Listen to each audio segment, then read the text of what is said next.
Hillary Clinton tem ligeira vantagem sobre Donald Trump nas pesquisas divulgadas nesta segunda-feira e no fim de semana. Mas, como a decisão é do colégio eleitoral, o favoritismo ainda é da ex-secretária de Estado do Partido Democrata. Para especialistas em relações internacionais, ela seria a melhor alternativa para o Brasil, Cris. E como o voto não é obrigatório nos Estados Unidos, os candidatos não descansam na luta para incentivar os eleitores a comparecerem às urnas, principalmente um dia depois que o FBI decidiu que não vai mais investigar o que ficou conhecido como o escândalo dos e-mails de Hillary Clinton, que deu muito pano para manga na semana passada. É mais um capítulo de um filme com os atores principais menos empolgantes das últimas eleições dos Estados Unidos. Acompanhe. No país onde Hollywood exporta muita emoção ao mundo, mais um longa-metragem de sucesso vai chegar ao fim nesta terça-feira, a eleição presidencial. A mocinha do enredo, que muitos nem consideram tão mocinha, é a ex-secretária de Estado Hillary Clinton, que tenta se tornar a primeira mulher a chegar à Casa Branca. O vilão é o bilionário Donald Trump. Ele nunca ocupou um cargo público, mas garante que vai se eleger defendendo bandeiras polêmicas, como o combate aos imigrantes. Só para começar, esta é a campanha mais acirrada da história recente dos Estados Unidos.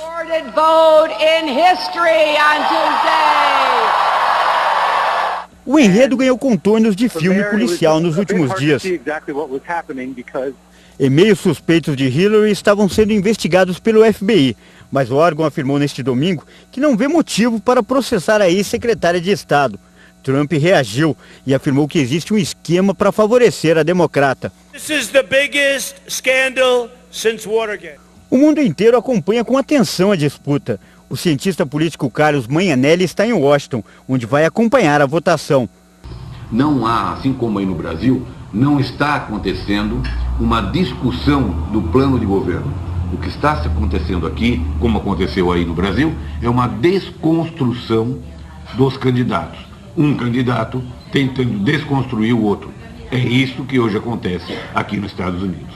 O tom dos últimos debates contaminou os eleitores, tanto que em alguns estados a segurança será reforçada.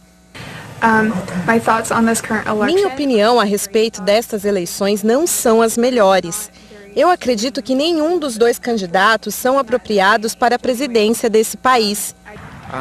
Senhor Donald Trump, eu não acho que ele deveria eleger-se para a presidência desse país. São as ideias que ele acredita e ele defende, como ele trata as mulheres e como trata as minorias. Ele diz uma coisa e faz outra, você sabe.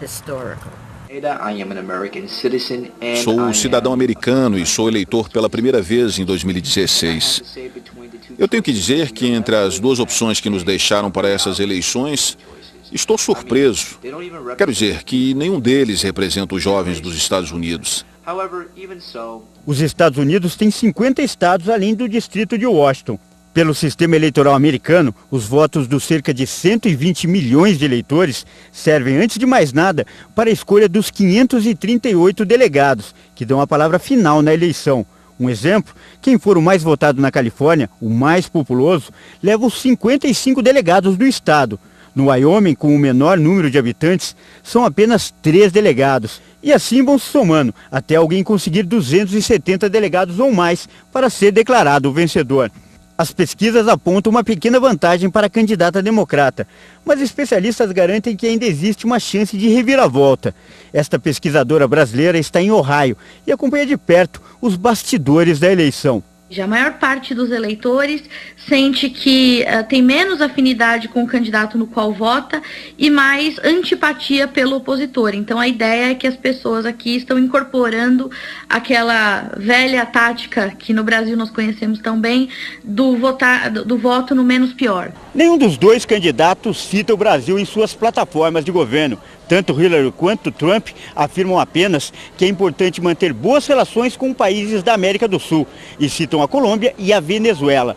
Mas para o Brasil, qual seria o melhor candidato? De acordo com especialistas em política internacional, o país deve torcer para a democrata. Esse professor de Relações Internacionais lembrou que durante toda a campanha, Donald Trump deu declarações contrárias ao comércio com países emergentes, como o Brasil. Veja que ele é talvez o primeiro candidato republicano que se tem registro na história recente que tem um discurso contrário ao livre comércio. Ele tem um discurso protecionista, ele fala que vai sair dos acordos comerciais, ele não fez uma declaração que seja favorável ao livre comércio. Nessa eleição, alguns votos também saíram daqui. De acordo com o último censo do IBGE, cerca de 23 mil norte-americanos vivem no Brasil e podem votar para presidente. Um deles é Alan Duan. Ele é consultor empresarial e vive no Brasil há mais de 40 anos. Faz questão de votar em todas as eleições e afirma que neste ano a disputa é diferente. Eu acho que pelo menos nos últimos 50 anos eu nunca vi um clima como tem hoje.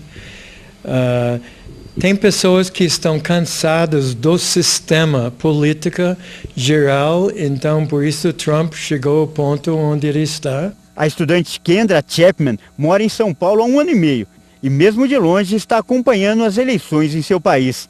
Diz que a disputa está acirrada até na família dela. Eu sou de um estado conservador, vamos dizer. Eu acho que a maioria das pessoas vai votar no Trump. Quem sabe, né? A gente vai ficar sabendo amanhã. Mas eu sou democrata, eu sou mais liberal. Aí eu tenho tido uns debates com meu pai, por exemplo. E nesta terça-feira saberemos quem terá o final feliz em mais essa grande produção norte-americana. Say hello to Brazil! Brazil! Brazil! Hello, Brazil! Bem, amanhã você vai acompanhar aqui nos telejornais da RIT toda a cobertura aí das eleições norte-americanas. Um grande dia, né, Cris? Sim, será um grande dia, não só para os Estados Unidos, mas para todo mundo, né?